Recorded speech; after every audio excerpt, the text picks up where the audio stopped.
Eddie Griffin has had a lot to say since the launch of his podcast, The Butt Naked Truth. His main argument would be that the government is trying to scare people from talking. What's out in outer space? And they never make it. The rocket ship hits the firmament, and the firmament stops it. Ain't nobody been to the moon. Ain't nobody been outside this giant cage we're trapped in. The firmament is real. This is why rocket ships take off and they start shooting at an angle. Think about the path that the rocket follows. Instead of moving in a straight line, the rocket following a curved trajectory.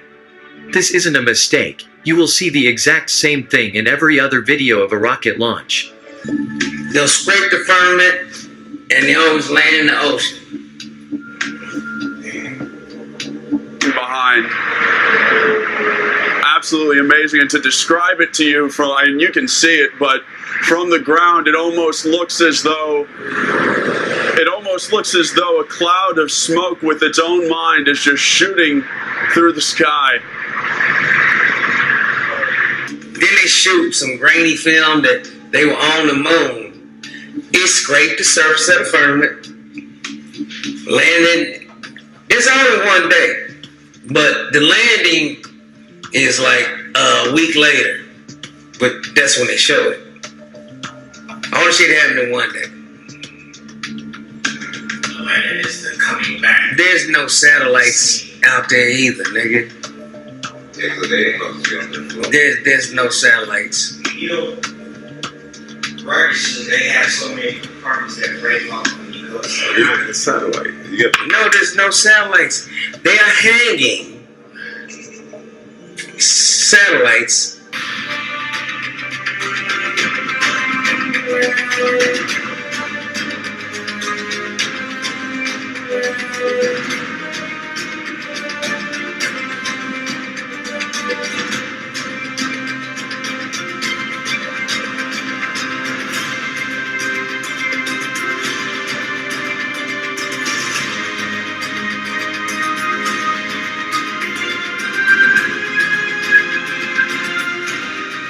What about satellites? Did you know that NASA has hundreds of these satellite balloons up in the air right now? I never knew these NASA satellites existed before Flat Earth. Have you seen them? Google and many other companies have fleets of these balloons as well. Look up Project Loon. The fact that NASA and its subsidiaries hardly discuss these so-called satellites was a huge proof for me, because it evinces a deliberate effort to conceal the fact that space satellites don't exist. The whitewash of these balloon satellites is evidence that they are lying about space satellites. These high-altitude balloons can carry 8,000 pounds and include telescopes, radar equipment, communications equipment, internet, etc. Here's one that almost killed some people. Some of NASA's latest space dreams came crashing down in Central Australia today. A giant helium balloon packed with expensive scientific instruments lost its moorings in high winds. As Anna Henderson reports, it cut a swathe through an airfield and sent onlookers running for their lives.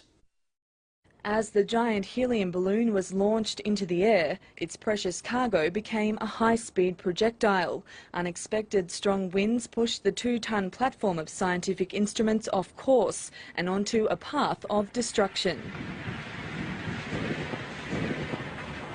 Justin Trotter's car was tipped over. He can be seen here running for his life. They started losing control of the payload. We started to move the cars and just barely made it out without getting smashed. Justin Trotter was inspecting the damage. NASA scientists were picking up the pieces of years of work. It's not clear whether anything can be salvaged. Everybody is feeling very down about it. A quick look showed that there were bits that were in pretty good shape. But to be able to expect that to be put together within a month for another launch seems unlikely. The Glad-wrap thin, giant balloon came down in a nearby field and will be thrown away. The balloons are launched into the stratosphere carrying cutting-edge telescopes that help give astronomers and scientists a much clearer view of space. Organisers say they are relieved no one was hurt. One balloon was successfully launched earlier this month, and NASA is adamant it will have another ready for takeoff shortly. But after today's events, spectators will be told to stay away. Anna Henderson, ABC News, Alice Springs. Sure. Yeah. Okay. Okay, now let that sink into your head. Here we are in 2021, and they using balloons to carry satellites. The same thing Auguste Piccard did in 1931. If we got all this technology, all these Hubble telescopes and all this stuff in space, so why do we got balloons taking stuff up, huh? Why can't we just put it in a little rocket and shoot it straight up and don't have to worry about nobody getting hurt and all that stuff? Because it's a lie. It's a lie, people. Wake up and realize it's a sham. None of this stuff is real. You ain't never seen none of this stuff. You just believe it because you seen it on TV. This is our GPS system. And that's the permanent GPS system. They call it space. But the space between Earth and God is called the firmament. And until he opens that up, it's going to be continued. Firmament. It's called the firmament. It's in the Bible.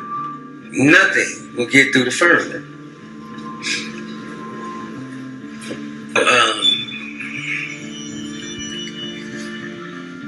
Flat Earth is real.